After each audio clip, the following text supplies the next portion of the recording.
কিন্তু সিম্পল প্রশ্ন আপনাদের কাছে, আমরা তো এই সিম্পল জিনিসটা বুঝি, যেই ধর্ম দিয়ে, যেই কোরআন দিয়ে নবীজি সবাইকে একত্রিত করছিলেন, সেই কোরআন দিয়ে, সেই ধর্ম দিয়ে আমরা বিভাজন তৈরি করতেছি, আমরা মসজিদ আলাদা করতেছি, আমরা সমাজ আলাদা করতেছি, আমরা আমাদের মধ্যে পার্ট তৈরি করতেছি, দলাদলি দল উপদলে বিভক্ত হচ্ছি।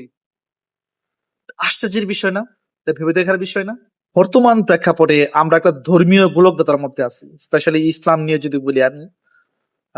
চারদিকে এত প্রশ্ন ইসলামের বিপক্ষে, হ্যাঁ, এত যুক্তি, এত কিছু।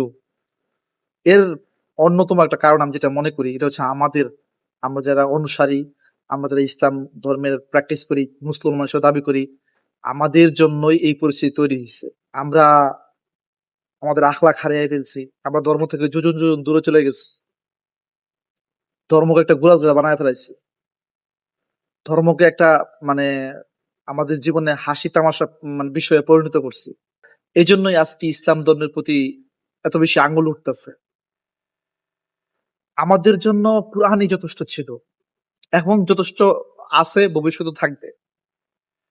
কুরআনে আল্লাহ সুবহানাহু ওয়া তাআলা শত শত বিধান নাযিল করছে। একটা মানুষের জান্নাতে যাওয়ার জন্য যতটুকু যা প্রয়োজন আল্লাহ সুবহানাহু ওয়া তাআলা একদম স্পষ্টভাবে কোরআনে উল্লেখ করছে। এটা নিয়ে কোনো সংশয়ের কোনো কিছু নাই।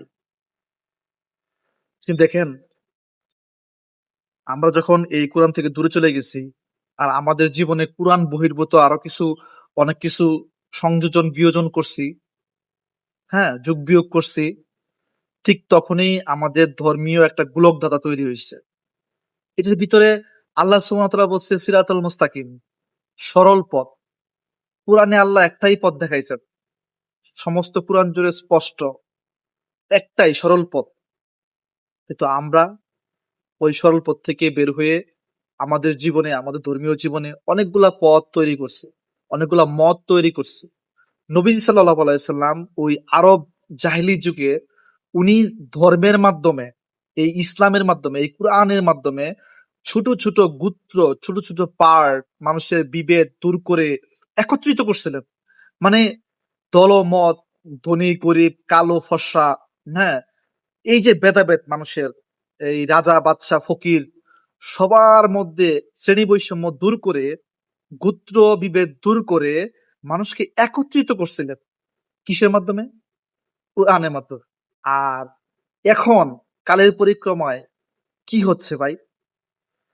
আমি কোরআনের এত মানে আমি ধর্মের এত মানে ফিক বুঝি না, আমি ধর্মের এত বিশ্লেষণ ব্যাকরণ এগুলো বুঝি না। কিন্তু সিম্পল প্রশ্ন আপনাদের কাছে, আমরা তো এই সিম্পল জিনিসটা বুঝি, যেই ধর্ম দিয়ে, যেই কোরআন দিয়ে নবীজি সবাইকে একত্রিত করছিলেন, সেই কোরআন দিয়ে, সেই ধর্ম দিয়ে আমরা বিভাজন তৈরি করতেছি, আমরা মসজিদ আলাদা করতেছি, আমরা সমাজ আলাদা করতেছি, আমরা আমাদের মধ্যে পার্ট তৈরি করতেছি, দল উপদলে বিভক্ত হচ্ছি। আশ্চর্যের বিষয় না? এটা ভেবে দেখার বিষয় না?